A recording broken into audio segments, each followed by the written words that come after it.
Istikhara is for any decision that we make in our life that we want some guidance in, right?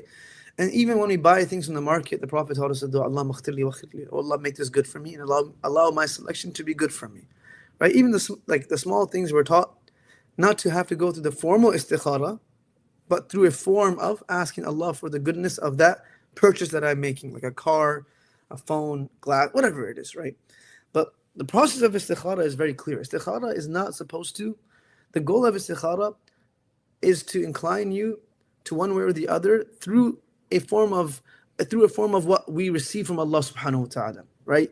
Now that may or may not happen. That doesn't mean that we should or shouldn't do that. That just means that Allah has left the decision to us, right? Sometimes people think that if they don't see something in their dream, that they shouldn't do something. No, that simply means that the outcome of the istikhara is you decide what to do, right? You decide. And the purpose of istikhara is not to say that I won't be harmed later on. People misunderstand istikhara. Some people get married or take a job through istikhara, but that job or marriage still leads to other challenges. And then they say, but I did istikhara. Istikhara does not remove what may come. Istikhara makes you feel comfortable after what happens to know that I went through every single process. The due process was not compromised. People struggle with outcomes when istikhara is not done because they're like, oh, I didn't do it. But just because we do it doesn't mean that there won't be any difficulties. It simply serves as a form of relief that I did my istikhara. I did my istikhara. So generally we're taught that istikhara can be 1 night, can be 3 nights, can be 7 nights. 7 nights is generally perhaps the most, where we pray 2 raka'ah, we make our dua, and we sleep without doing anything else.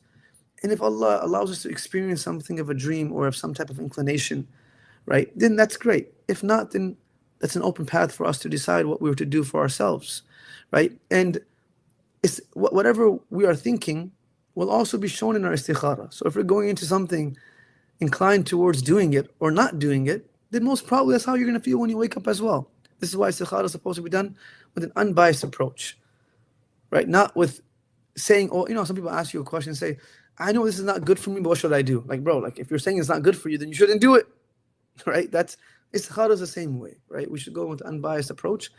And if someone's like, I met someone say, yeah, this person, I'm waiting for this person's istikhara to come back to say yes or no to me in marriage. I said, how long are you waiting for? My brother said 6 months. I'm like, bro, that's not istikhara. That's just them being nice to you, I guess. I said, no, right? Istikhara is not something which should take longer than 7 days.